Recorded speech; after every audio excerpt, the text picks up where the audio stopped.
This is not financial advice, not legal advice, for entertainment, educational purposes only, and anything I say is my opinion.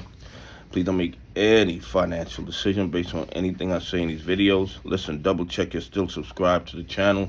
Double check your notifications are on, and if you hit that like button, double check it's working properly. Guys, listen. These banks and the bad actors who are naked shorting AMC, GME, NWBO, GNS, they are having liquidity issues. They are in trouble. In one day, they took out $25 billion.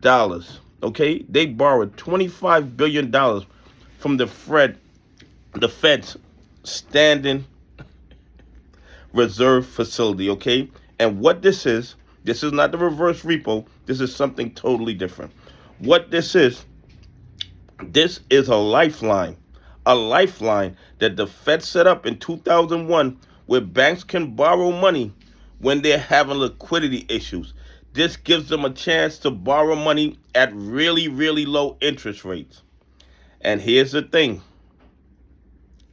This is the most they've taken out, the second highest they've taken out since they started that program in 2021. Okay? This is second highest they've taken out since they started this program in 2021. What does this tell us? This tells us that the bank's liquidity is running out. And if the bank's liquidity is running out, that means the liquidity of the bad actors, naked shorting AMC, GME, NWBO, GNS, who destroyed MMTLP, their liquidity is running out also. And we all know when there's no liquidity, what are they going to have to do? They're going to have to come up with more collateral for their margin calls. And when the collateral is not there, and it's obviously not there if they're draining the federal money. If they're draining the federal money, that means the collateral is not there. And then what happens? There are forced liquidations. They're forced to start covering their naked short positions. And I don't even understand how you cover naked short positions when the shares don't exist in the first place. And everybody knows it. The SEC knows it. The DOJ knows it. The FBI knows it.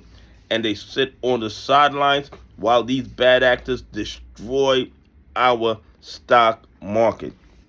Guys, if it wasn't for all these naked short positions, and this is just my opinion from what I've been watching for the last 5 years, I think this contributes to inflation that we see, because these guys are creating trillions of counterfeit shares that don't exist. They're putting it into the market. They're destabilizing our entire market, not just the stock market, because their tentacles are everywhere. And I believe, and this is just my opinion, I'm not no economist, I'm not no financial guru, I'm just using my basic common sense based on everything I've seen over the last 5 years. The reason the inflation is out of control, I believe it is directly impacted by the trillions of counterfeit shares that these bad actors create all the time, push into the market, manipulate the price, and then they just destroy everything in the process. Okay? They destroy everything in the process. And I believe that is one of the contributing factors why inflation keeps going up. Not because prices need to go up, because these guys create so much instability with their trillions of counterfeit shares. I mean, it's absolutely crazy. Their swaps and all the other nonsense that they do, that the SEC, the DOJ, the FBI is fully aware of, and they do absolutely nothing about it. Anyway, please leave some comments. Tell me what you think. Do you think if the banks need to take $25 billion in one day, is that a sign that liquidity is drying up? Anyway, have a great day. God bless, and I appreciate y'all on this journey with me.